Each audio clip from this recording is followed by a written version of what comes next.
kesetiaan kita adalah kepada rakyat.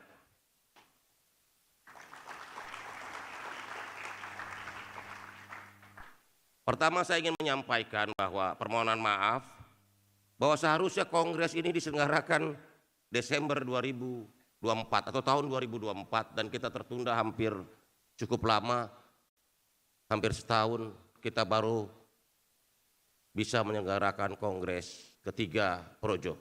Sekali lagi saya atas nama DPP Projo mengucapkan permohonan maaf karena kita menunda kongres ini hampir 1 tahun lamanya. Teman-teman sekalian, saudara-saudara sekalian yang saya hormati, pertama bahwa Projo ini adalah pelopor pendukung Pak Prabowo Gibran.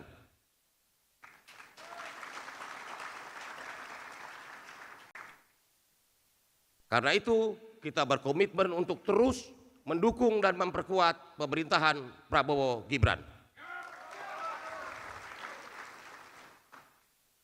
Karena kita percaya ini mandat rakyat. Kita ingin dukung, perkuat agar pemerintahan ini tidak gagal. Siap nggak?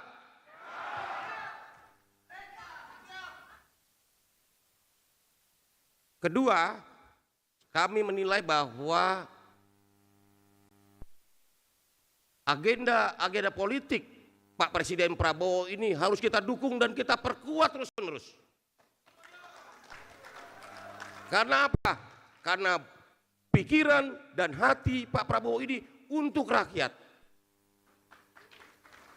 Seluruh program-program strategis pemerintahan ini harus kita kawal dengan baik. Dari mulai MBG, Koperasi Desa Merah Putih, Sekolah Rakyat, Rumah Rakyat dan sebagainya.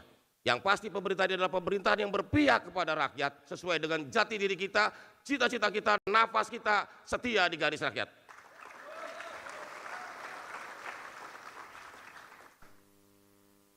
Projo baru berusia 12 tahun. Jadi umur soal angka, tetapi karakter, perjuangan, pengorbanan itu adalah soal karakter. Jadi umur itu soal angka, tapi semangat, perjuangan, pengorbanan itu adalah karakter. Dan itu mewarnai seluruh karakter Projo yang kita jaga terus selama hampir 12 tahun. Saudara-saudara sekalian, selanjutnya kita bicara soal bagaimana politik persatuan ini harus mewarnai perjalanan bangsa ini ke depan. Makanya saya selalu bilang, ini kok semua isinya adu domba. Mau diadu domba Prabowo, Pak Jokowi, diadu domba lagi si A, si B. Ini negara ini kok kayak kita berkubang dengan diri kita sendiri. Kita bukannya melihat kemajuan yang sudah pesat dilakukan negara lain, kita masih mikirin problem ini ditanyakan lagi. Wus itu perlompatan peradaban zaman.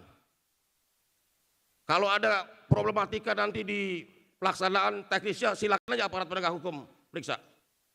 Tetapi jangan sedikit-sedikit programnya persoalkan dan lain-lain.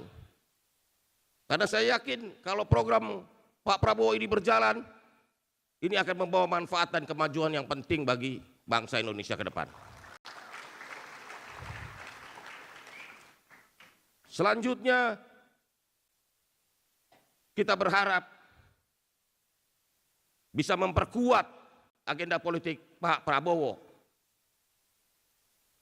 agar kepemimpinan Prabowo bisa lebih kuat, lebih solid. Dan karena itu kita akan memperkuat seluruh agenda politik presiden dengan memperkuat partai politik pimpinan presiden. Supaya apa? Supaya enggak, kalau sekarang 13%, kalau 25%, 30% harusnya lebih efektif. Jadi mohon izin jika suatu saat saya berpartai, teman-teman Projo bisa memahaminya.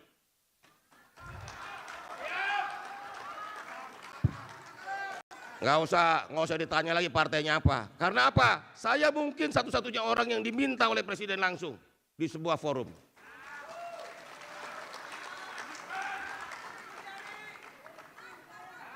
Jadi sekali lagi yang terakhir saya ingin menyampaikan Kongres Projo ketiga sebagai forum tertinggi organisasi bisa membawa manfaat bagi bangsa ini, bagi rakyat.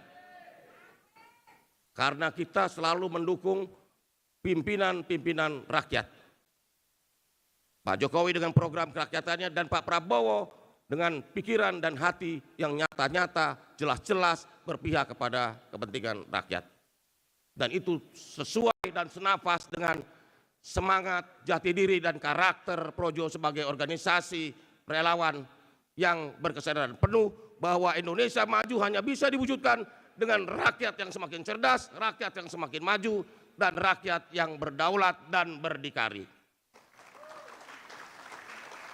Sekali lagi saya ucapkan selamat berkongres ketiga Projo 2025 dengan harapan semoga kongres ini bisa membawa kemajuan bagi organisasi sehingga Projo bisa lebih bermakna, bisa lebih bermanfaat bagi kemajuan Indonesia dan peningkatan kesejahteraan rakyat.